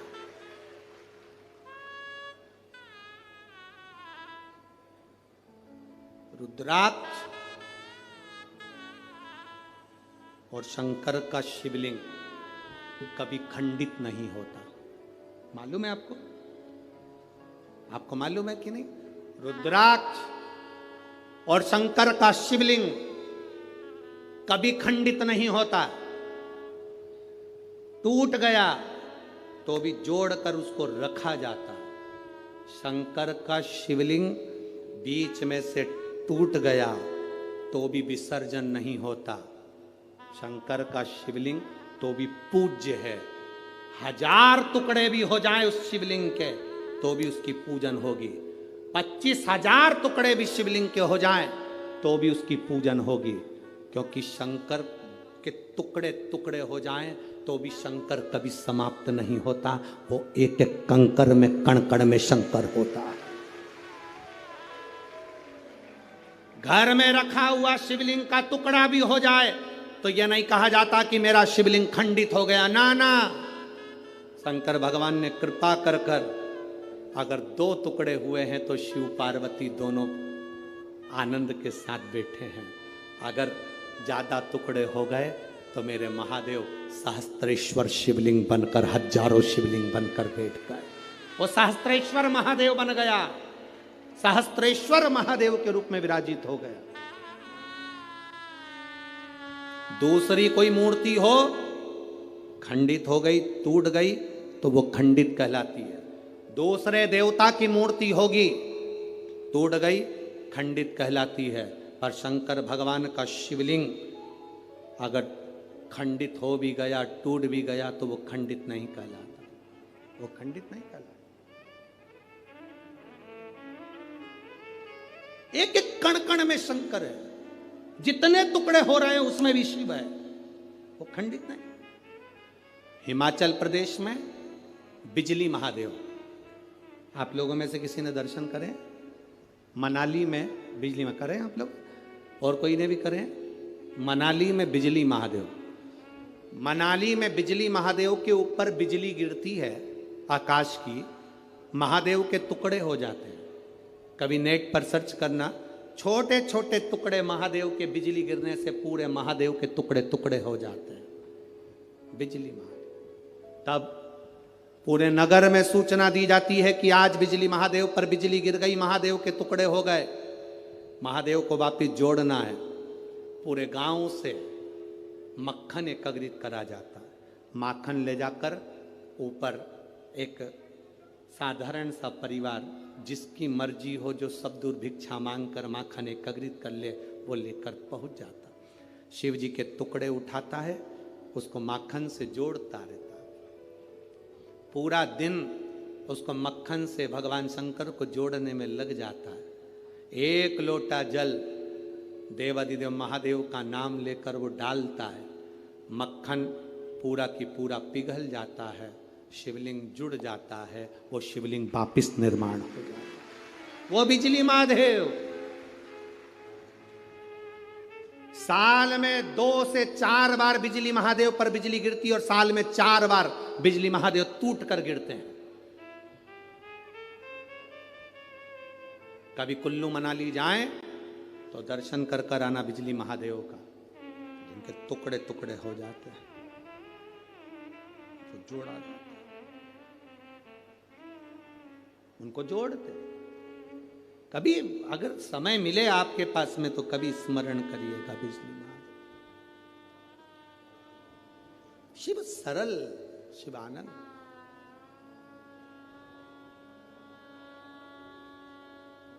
उसको पहचानने वाला, उसको जानने वाला सरल सहज नहीं है, सरल सहज। उसको पहचानिए। और जिस समय पर आप जान गए कि शंकर खंडित नहीं होता, जिस समय पर आप जान गए कि शंकर कभी खंडित नहीं होते शिव, और तुम्हारे गले में, तुम्हारे घर में रुद्राक्ष है, उसके टुकड़े हो गए, उसको वापिस जोड़ने का प्रयास करो। वापिस नहीं जोड़ता, उसको एक कपड़े में बांध कर रख लो। शिव शंकर का शिवलिंग और रुद्राक्ष कभी खंडित नहीं कहलाता, उसका फल उतना की उतना ही होता है।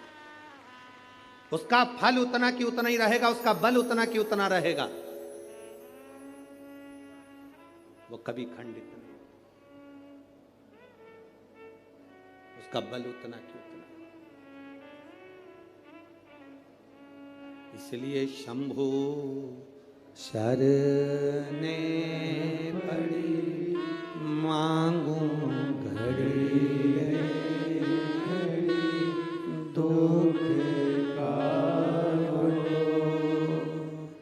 दया करी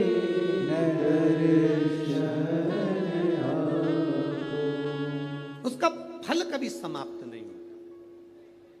रुद्राक्ष के 10 टुकड़े भी हो जाएं तो रुद्राक्ष का फल समाप्त नहीं होता। आप में से कई लोग ऐसे बैठे होंगे जिनके घर में रुद्राक्ष टूटा होगा, बिखरा होगा। उठाओ जरा हाथ, जिनके घर में अगर कभी रुद्राक्ष टूटा हुआ भी हो तो आपको महसूस कर रहा होगा आपने कि वो रुद्राक्ष टूट गया, बेकार हो गया, कोई काम का नहीं है। ना ना ना ना, शंकर भगवान की एक बेलपत्र, शिव की एक बेलपत्र जो शंकर जी पे समर्पित हो गई, समर्पित होने के बाद उठाने में टूट गई, खंडित हो गई। शिव जी पे चढ़ी थी, पूरी थी, पर जब चढ़ने के बाद बहुत सारी उठाई गई तो टूट गई, खंडित हो गई, टूट गई, खंडित हो गई। वो खंडित नहीं कहलाती। शिव जी पे चढ़ने के बाद जो बेलपत्र का अगर एक पत्ता भी तुमको मिला तो वो पूरी बेलपत्र कहलाती है, वो अधूरी नहीं कहलाती। शंकर भगवान पर चढ़ने के बाद अगर बेलपत्र का एक पत्ता भी तुमको मिला है तो वो खंडित नहीं, वो पूर्ण है, वो पूर्ण है।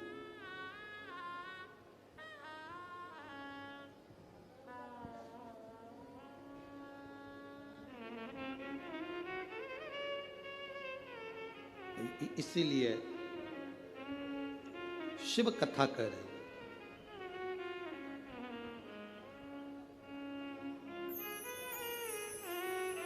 शिव महापुराण की कथा कर रहे हैं। नमुची को एक रुद्राक्ष का मन का नमूची को मिला है, एक रुद्राक्ष का मन का। दैत्य है, असुर है, राक्षस है। अब वो विचार करने लगा कि ये रुद्राक्ष किसका है, मुझे मिला है। फिक्र और जिक्र, थोड़ा ध्यान देना, दो चीजें। क्या क्या? मुंह से बोलो। फिक्र और जिक्र।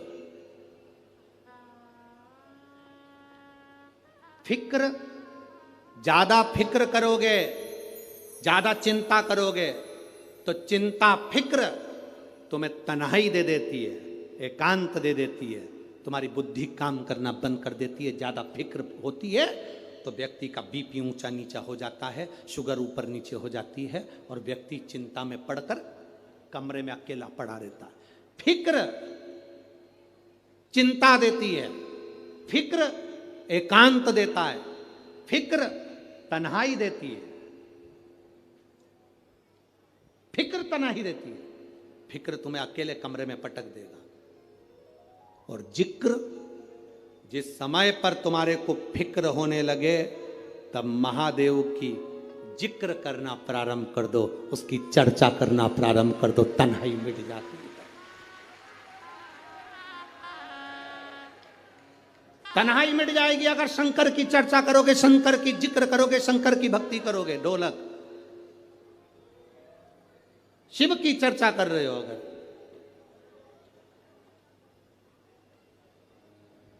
शंकर की अगर चर्चा करो। फिक्र और जिक्र में अंतर है। फिक्र तन्हाई देगा, जिक्र तन्हाई से निकाल देगा। फिक्र बीमार कर देगा, जिक्र शंकर का तुम्हें महामृत्युंजय का रस तत्व देकर उभार देगा। जिक्र आज सबसे बड़ी अगर कुछ बहुत बड़ा अगर टेंशन है ना लोगों को, लोग आज के समय में, अब यहाँ पर बहुत सारे लोग बैठे हैं, हम बात कहेंगे तो लोगों को लगेगा गुरुजी ऐसा बोल देते हैं, पर आज प्रत्येक समाज के व्यक्ति को अपनी अपनी समाज की फिक्र है। जाति में आज के व्यक्ति को बांट दिया गया है। मैं ब्राह्मण, मुझे ब्राह्मण समाज की चिंता है। मैं वैश्य, मुझे वैश्य समाज की चिंता है। मैं क्षत्रिय, मुझे क्षत्रिय समाज की चिंता है। मैं शूद्र समाज की चिंता है। हर व्यक्ति ने आज के समय को जाति में लोगों ने बांट दिया। सबको अपनी अपनी समाज की, अपनी अपनी जाति की चिंता है, पर किसी को मेरे इस धर्म की, सनातन धर्म की चिंता नहीं है कि हम एक हैं। ये ब्राह्मण, ये क्षत्रिय, ये वैश्य, ये शूद्र, हम बांट रहे हैं। अगर तुम्हें फिक्र होना चाहिए तो अपने सनातन धर्म की, अपने धर्म की होना चाहिए। एक के लिए नहीं, हमें सबके लिए जीना है। सर्वे भवन्तु सुखिनः का ये पाठ हमने पढ़ा है। सनातन धर्म का पाठ हमने पढ़ा है। हम जातियों में बट रहे हैं। एक जरा सा केवल जरा सी अपनी शान सत्ता बढ़ाने के लिए हम जात में लोगों को बांट रहे हैं। मेरे शंकर भगवान ने, सनातन धर्म ने, वेद पुराण ने कभी किसी को जात में नहीं बांटा, कभी नहीं बांटा किसी को। पर आज देखकर दुख होता है कि लोग बट रहे हैं। किसी ने कह दिया ये हमारी जाति का है, वो हमारी जाति का है, हमारी इतना वोट बैंकिंग है, हमारा इतना है, हमारा इतना। ना ना ना ना, हम सब एकत्रित हो। हरिचंदन है इस देश की माटी, तपोभूमि हर ग्राम है, हर बाला देवी की प्रतिमा, बच्चा बच्चा राम है। जिसके सैनिक समर भूमि पर गाया करते गीता है, उसी माटी के हल्के नीचे खेली करती सीता है। ये चंदन है भारत की भूमि, ये धरोहर है जहां हम जन्म लिए हैं। इसको पहचानो, इसको जानो।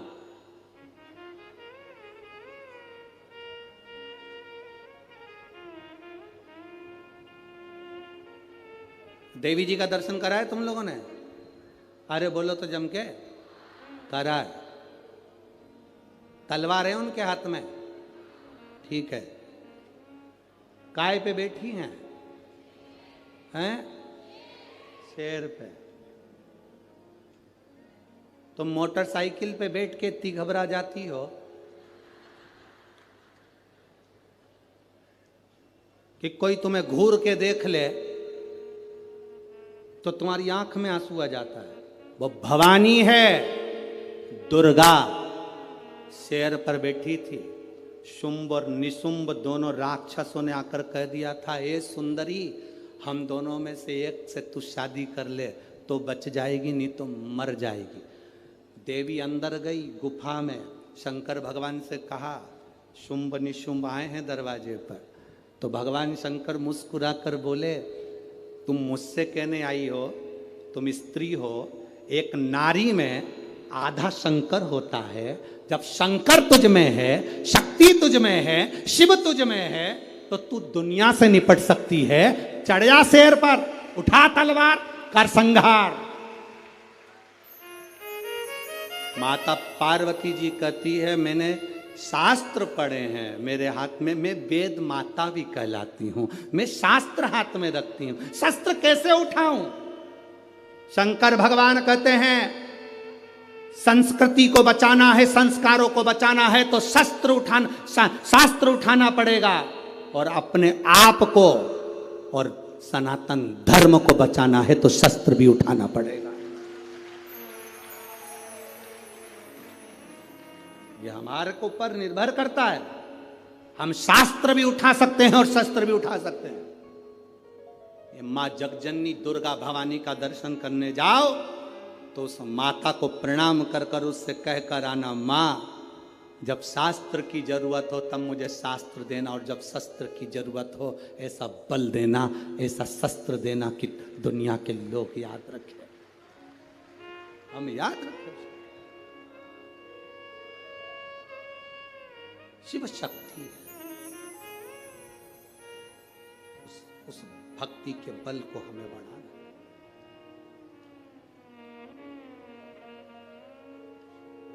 फिक्र से जिंदगी नहीं चलती, जिक्र से जिंदगी चलती।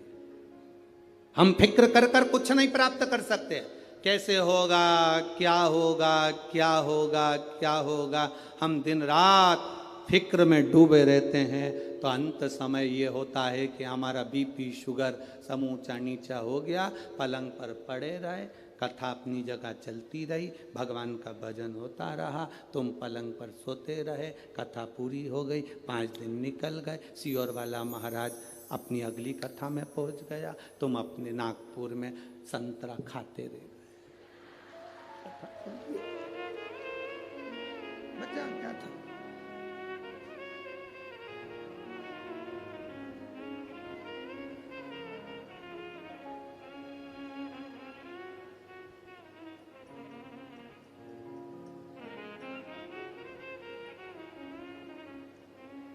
संतरा भी सीख देता है।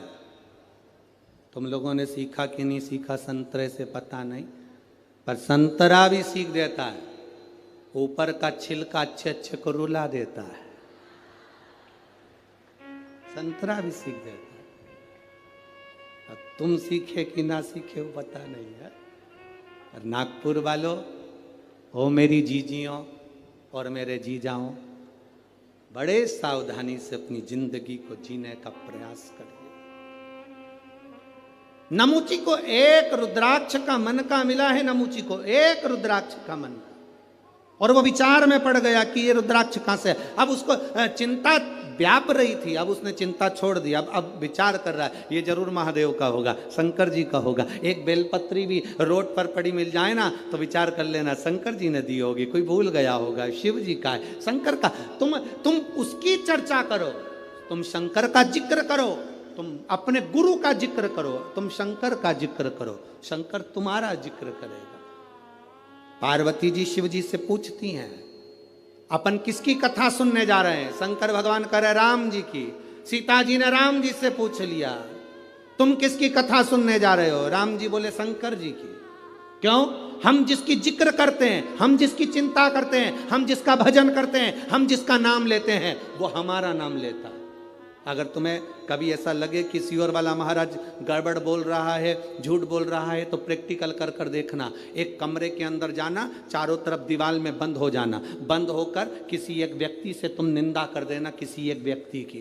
तुम उससे कभी मत मिलना, तो भी तुम्हारी निंदा, वो व्यक्ति भले ना कहे, फिर भी तुमने जो निंदा करी वो उस तक पहुंच जाएगी। ये शरीर की तरंगे चलती हैं जो हमारे शरीर के व्यवहार से बता देती है कि सामने वाले का व्यवहार क्या हो रहा है। सामने वाले का व्यवहार क्या है ये बता देती है। कभी धर्म पत्नी से पूछना, वो कभी पति का मोबाइल नहीं टटोलती, कभी अपने पति के मोबाइल को हाथ नहीं लगाती, कभी भी अपने पति पर ज्यादा ध्यान नहीं देती, पर 5-10 दिन में अंदाजा लगा के बैठ जाती है। 5-10 दिन में अंदाजा लगा, और एक ना एक दिन तो कह देगी तुम्हारे रंग ढंग ठीक नहीं दिख रहा।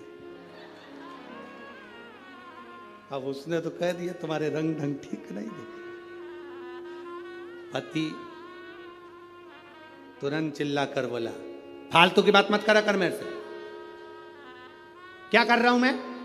जैसे ही चिल्ला कर बोला, पत्नी समझ गई, पत्नी समझ गई। पूरे शरीर पर नमक लगाओ, जलन नहीं होगी, पर कहीं कटा होगा तो जरूर होगी। बस समझ गई, समझ गई वो। पूरे शरीर पर नमक लगाओ, जलन नहीं होगी, पर वो कट लगा है ना, वहां जलन होगी। ये चिल्लाकर बोला, जगदम्बा समझ गई। अब तू समझ जा, तेरा क्या होगा रे कालिया, अब तेरे ऊपर निर्भर है। वो समझ गई।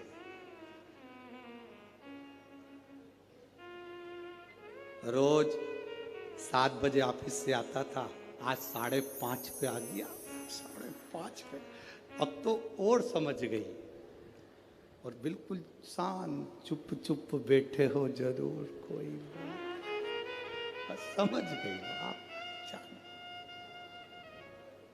ना बताओ, शरीर की तरंगे बता देती है। ना बताओ, शरीर की आपकी ऊर्जा बता देती है। आप कुछ मत बोलिए, आपके चेहरे का तेज बता देगा कि आपकी भक्ति कितनी है। कुछ मत बोलिए, आपका भजन का बल कितना है, आपके चेहरे का तेज बताएगा। आपका चेहरा बता देगा कि आप कितनी भक्ति करते हो, कितना भजन करते हो, कितनी दृढ़ता करते हो, कितना स्मरण करते हो। आपका चेहरा बताएगा। नमुची ने एक रुद्राक्ष को उठा लिया, शिव चर्चा में लग गया।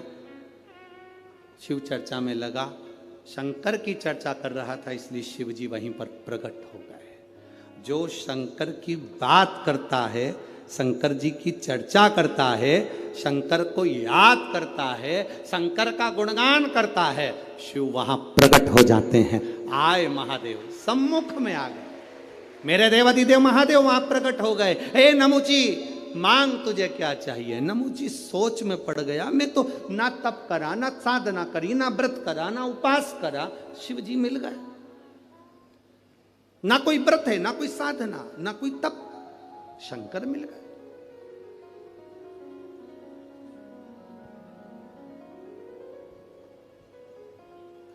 मिलते हैं शिव महाराज,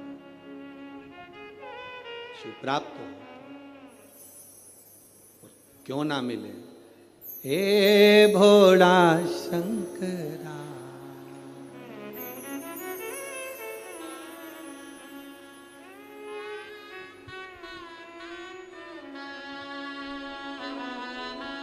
हे भोला शंकरा, आवड तुला बेलाची, आवड तुला बेलाची, बेलाच्या पानाची। हे भोळा शंकरा, शंकरा, हे भोळा शंकरा, शंकरा, हे भोळा शंकरा, आवड तुला बेलाची, आवड तुला बेलाची, बेलाच्या पानाची।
त्रिशूल डमरू हाथी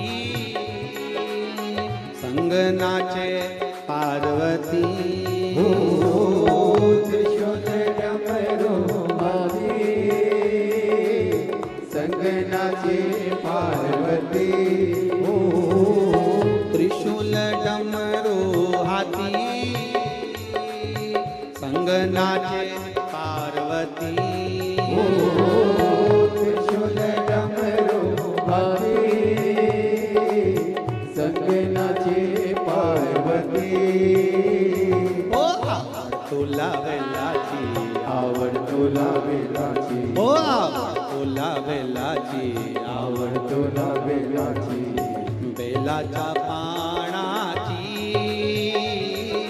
हे भोळा शंकरा शंकरा, हे भोला शंकरा शंकरा हे भोला शंकरा। आवड तुला वेलाची, आवड तुला वेलाची, बेलाच्या पानाची हे भोला शंकरा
भक्त आलो तुझ्या दारी, कुठे दिसे ना पुजारी, हो भोलेनाथ आलो तुझ्या दारी, कुठे दिसे ना पुजारी.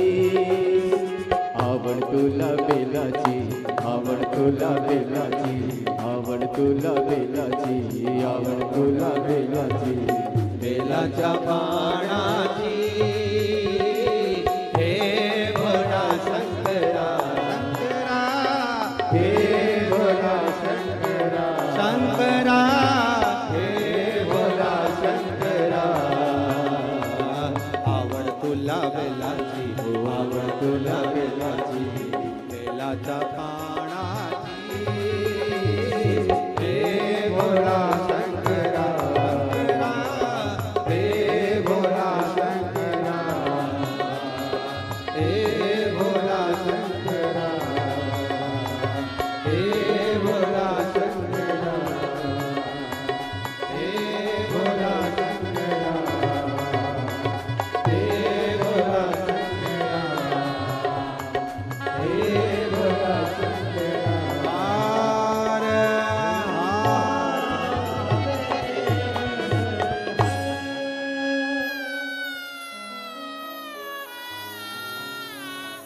अपने स्थान पर बैठकर भगवान देवाधिदेव महादेव से अपने हृदय की बात बड़े भाव के साथ, दिल से भाव के साथ में करिए।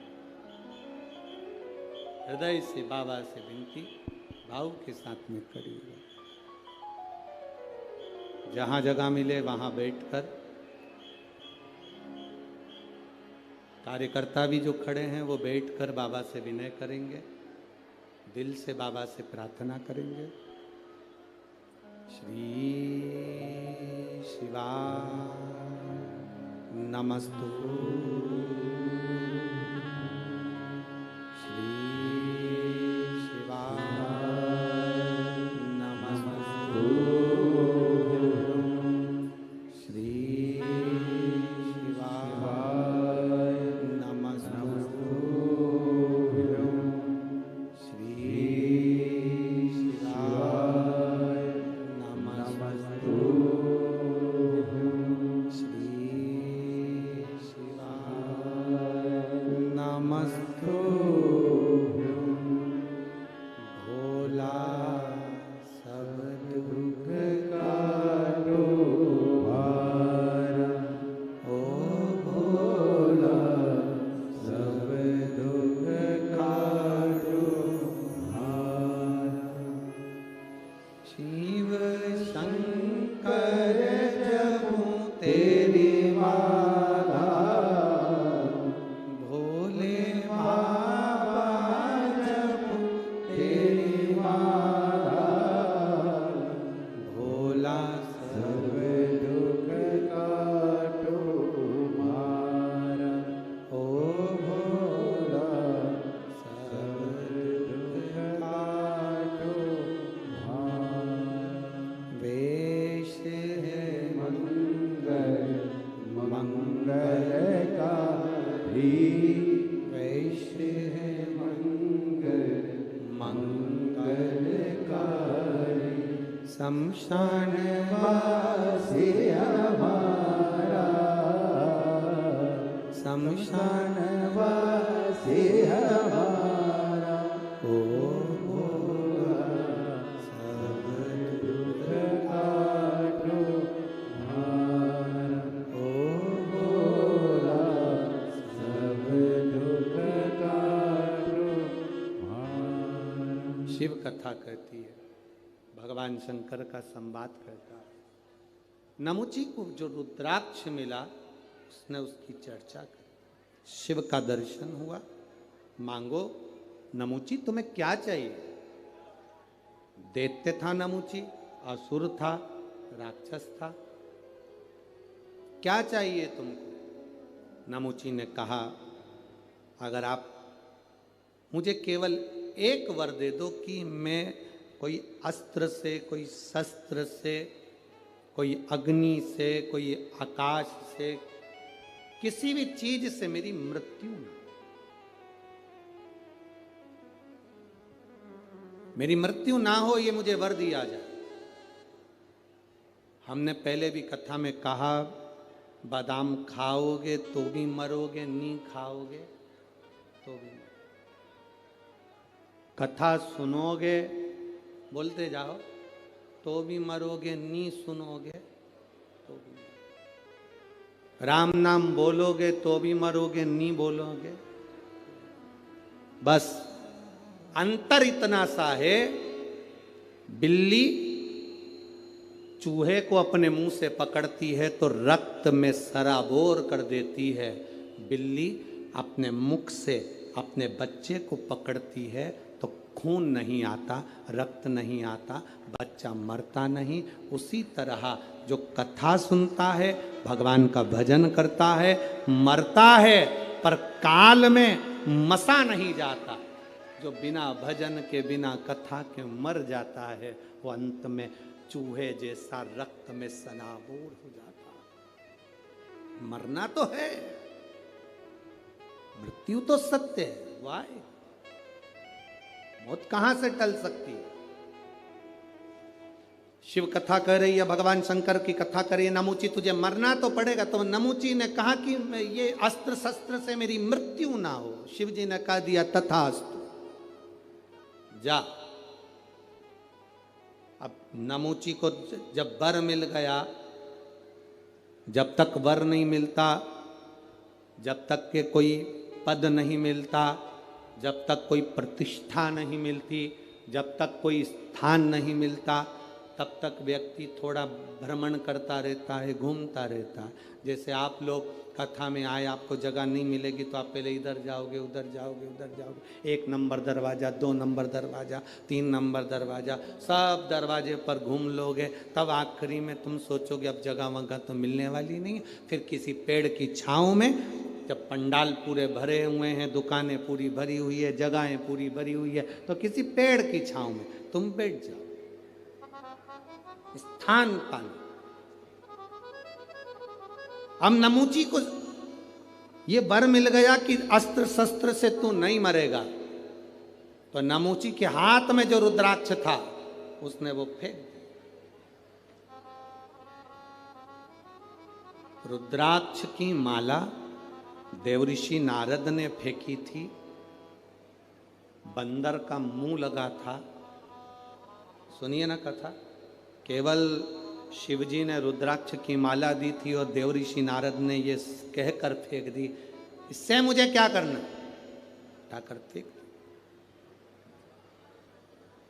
बंदर का मुख लग गया।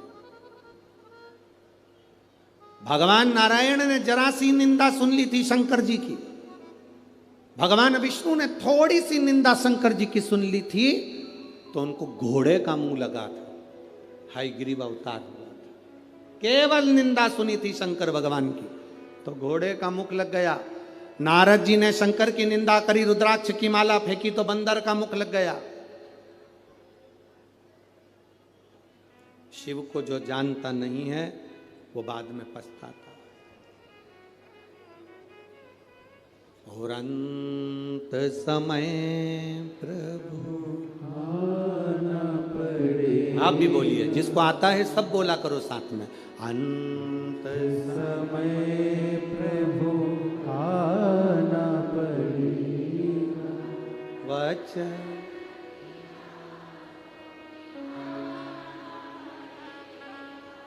आए ना आए प्रभु, अंत समय प्रभु आना, वचन दिया। कोई आए ना, पर आपको आना। तेरे मंदिर में आना मेरा काम है, मेरी बिगड़ी बनाना तेरा। हम आ गए तेरे दरवाजे। नमूची ने रुद्राक्ष फेंक दिया।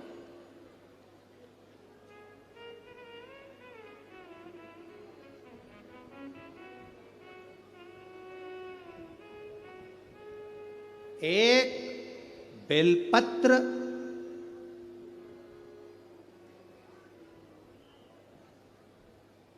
एक पापी के हाथ से छूटकर उड़ गई, महाबलेश्वर के शिवलिंग पर गिर गई, तो उस जीव का कल्याण हो गया। रुद्राक्ष हाथ से गिरा, कैलाश पर पड़ा, नमूची चला गया।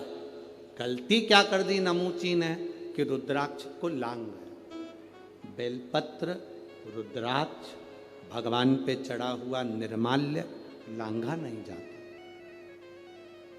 उसको लांघना नहीं चाहिए। जिसने शंकर जी के निर्माल्य की विशेषता जानी है उसको एक पत्र आया है, देखिए।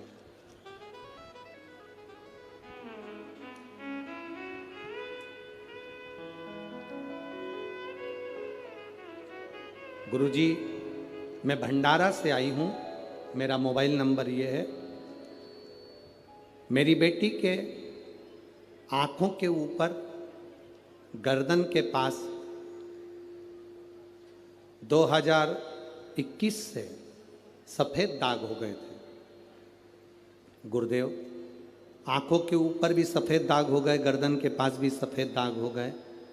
डॉक्टरों के हिसाब से तो इलाज चल रहा था, पर डॉक्टरों ने कहा कि थोड़ा समय लगेगा, पर धीरे धीरे वो सफ़ेद दाग की बीमारी निकल कर चले जाए, केवल उसका दीदार हो जाएगा तो हमारा भाग्य संवर जाएगा। केवल दर्शन, शिखर दर्शनम सर्व पापनाशनम, शिखर का मात्र दर्शन हो जाता है तो जीव का कल्याण हो जाता है। इसे मेरे शंकर औघड़ी, मेरे शिव कथा कर रही।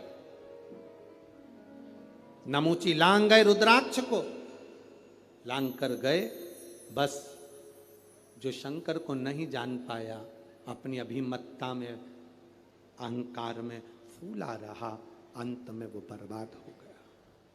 अंत में बर्बाद।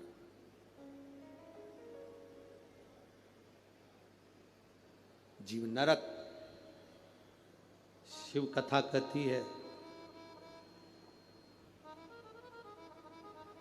जिस अमृत को पाने के लिए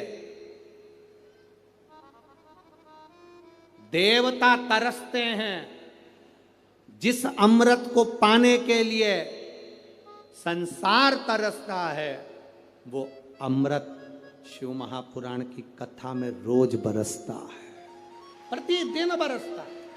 उसको पीना है हमको, उसको धारण करना है हमको, उसको ग्रहण करना है हमको, उस अमृत को हमें पाना। और तेरी कृपा बिना न हिले एक भी अणु, लेते हैं श्वास तेरी कृपा से तनो तनो। बखान क्या करूं मैं राखों के ढेर का, चपटी भगोद में है खजाना कुबेर का। कभी जिंदगी में मौका मिले तो 5 दुर्बा, कितनी दुर्बा जम के बोलो जरा, 5 दुर्बा 1 बेलपत्र। कभी अगर मौका मिले जीवन में, 5 दुर्बा 1 बेलपत्र, 1 अक्षत, 1 चावल का दाना, और तीनों पत्तियों पर लगा हुआ चंदन। बेलपत्र की जो 3 पत्ती होती है, इन तीनों पर लगा हुआ चंदन, दुर्वा, बेलपत्र, चावल का 1 दाना मध्य पत्ती पर रखकर, जब भी आप अपने हृदय से कोई सरकारी गतिविधियों में कहीं फंस गए हो, सरकारी कोई केस चल रहा है, कोई सरकारी चीजों में अगर तकलीफें आ रही हैं, तो शिव का नाम लेकर आप अपना कर्म जरूर करना, मेहनत जरूर करना। कर्म के साथ में शंकर पर विश्वास रखकर 1 अक्षत का दाना, 1 बेलपत्र, 5 दुर्बा हाथ में लेकर शिव का स्मरण कर कर श्री शिवाय नमस्तुभ्यम कहकर, अगर श्री शिवाय नमस्तुभ्यम भी नहीं कह सकते, पंचाक्षर मंत्र नमः शिवाय, षडाक्षर मंत्र ओम नमः शिवाय, या फिर श्री शिवाय नमस्तुभ्यम बोलकर शिव को जो स्थान आपको बताया है स्थान देखा है ना? फिर ध्यान देंगे, अशोक सुंदरी से शिवलिंग के बीच की जो खाली जगह है, देख रहे हो आप लोग? एलईडीओं पर ध्यान देना। एलईडी और अपने अपने मोबाइल पर अगर आप कथा सुन रहे हो या यहाँ पंडाल में कथा सुन रहे हो या आस्था चैनल पर सुन रहे हो, तो वहाँ शिवलिंग, अशोक सुंदरी का स्थान, बीच में जो खाली जगह है, इस खाली जगह पर बेलपत्री और दुर्वा का जो पीछे का भाग है, वो पीछे का भाग अशोक सुंदर की ओर होना चाहिए। अशोक सुंदर की ओर उसका भाग हो जाए और पत्ती को इस तरह से शिवलिंग और जो खाली जगह है उसके मध्य में रखकर, कोई सरकारी चीज के लिए, कोई प्रशासनिक चीज के लिए, कोई केस के लिए, कोई कानूनी कार्यवाही के लिए, कोई तकलीफ में घिरे हुए हो, तो उस स्थान पर ये बेलपत्र केवल एक बार चढ़ाकर बाबा से विनती करना, बाबा उसको स्वीकार जरूर करेगा, कार्य सफल जरूर करेगा। एक बेलपत्र शिव भक्ति के लिए, एक बेलपत्र की मूल, एक शिव कथा कह रही है, नमुची दे दो उधर पर, दे दो। नमुची रुद्राक्ष को लांग गया, नमुची रुद्राक्ष, और नमुची रुद्राक्ष को लांग कर गया। ये रुद्राक्ष की बड़ी महत्वता है। आप लोगों के घर में रुद्राक्ष है? जरा बोलो, जम के बोलो जरा, है ना सबके पास में? जब रोग आता है तो रुद्राक्ष को तांबे के कलश में गलाकर उसको शिवजी पे जल चढ़ाकर पीते हैं। और यदि जिस दिन तुमको लगे कि आज मेरा मन शांत नहीं है, आज मेरे घर में अशांति सी लग रही है, क्लेश बहुत है, मन में शांति नहीं है, टेंशन बहुत चल रहा है, उस दिन थोड़ी देर के लिए लेफ्ट हाथ में रुद्राक्ष का मन का, सीधे हाथ से बाबा देवादिदेव महादेव का हाथ रखकर शिव जी के नाम का स्मरण कर कर महामृत्युंजय याद हो तो वो जप लें, ना हो श्री शिवाय नमस्तुभ्यम जप लें, ना हो पंचाक्षर षडाक्षर जप लें। केवल 3, 5 या 7 बार बोल लो, उस रुद्राक्ष को हृदय से लगाकर वापिस जहाँ रखा था वहीं रख दो। आपको 15 मिनट के अंदर अंतर मालूम पड़ जाएगा कि घर के अंदर शांति हुई कि नहीं हुई। ये प्रैक्टिकल जरूर करना। कहीं सियोर वाला महाराज झूठ तो नहीं बोल रहा, इसलिए प्रैक्टिकल करना जरूरी है। प्रैक्टिकल बहुत जरूरी है, प्रैक्टिकल बिना काम नहीं चलता। एक महाराज जी प्रवचन दे रहे थे, प्रवचन में कह रहे थे मदिरा नहीं पीना चाहिए, शराब नहीं पीना चाहिए, गंदा नाली का पानी है, मत पियो, बर्बाद हो जाओगे। उसी में महाराज का पहचान वाला बैठा था, उठकर खड़ा हो गया, महाराज जी से बोला, ओ महाराज तू इतनी बड़ी बड़ी बात कह रहा है, तेरा सग्गा भाई पी के तो गटर में पड़ा है, तो इतनी बड़ी बड़ी बात कह रहा है, तेरा सग्गा भाई पी के गटर में पड़ा है। महाराज जी को क्रोध नहीं आया, महाराज ने तुरंत उसको उत्तर दिया, भैया देख मैं भी प्रवचन कर रहा हूं, मेरा भाई भी प्रवचन कर रहा है, मैं मुंह से समझा रहा हूं, मेरा भाई प्रैक्टिकल करके दिखा रहा है। अब मन तेरा है, विचार तेरा, चित्त तेरी, वृत्ति तेरी, तू कैसे समझेगा? मुख से समझ जाए तो अच्छा, नहीं तो मेरे भाई को देख ले जो गटर में पड़ा है, उसको देखकर समझ। अरे मत बुरे कर्म कर बंदे वरना पछताएगा, भगवान की आंखों से तू बच नहीं पाएगा, तू बच नहीं पाएगा। अरे ओ अज्ञानी मत कर नादानी, अरे ओ अज्ञानी मत कर नादानी, तेरे कर्म का फल भी तू ही पाएगा, जैसा किया तूने तेरे आगे आएगा। मत बुरे कर्म कर बंदे वरना पछताएगा, भगवान की आंखों से तू बच नहीं पाएगा, तू बच नहीं पाएगा। नमोची उस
नहीं होता। ये नमूची कैसे मरेगा? ब्रह्मा जी ने कहा इसको मरने का अगर किसी से पूछना है तो देवादिदेव महादेव ही बता सकते। भगवान इंद्र भगवान देवादिदेव महादेव के पास पहुंच गए, बाबा ये नमूची मर नहीं रहा। बाबा ने कहा इसे मरने वाला नहीं, शस्त्रों से नहीं मरेगा, इसको मेरा वर है। तो फिर मरेगा कैसे? बाबा कहते हैं इंद्र इसको समुद्र के किनारे ले जा, समुद्र के किनारे ले जा। जो रुद्राक्ष को लांग जाता है मरते समय गंगा जल भी नहीं पाता है, मरते समय गंगा जल भी नहीं पाता है। तू इसको लेकर जा और एक काम कर, समुद्र के किनारे ले जा। समुद्र के किनारे में लेकर तो चले जाऊंगा, पर ये मरेगा कैसे? शस्त्र तो चलता नहीं, ये मरता नहीं शस्त्र से।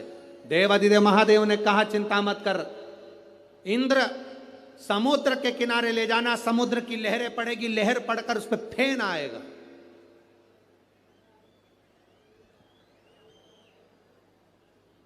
उस पर फेन आ जाएगा, बस उसी फेन को उठाकर, उसी फेन को उठाकर ओम का नाद कर कर उस फेन को इसके ऊपर फेंक कर मारना, उसी फेन को फेंक कर मारना।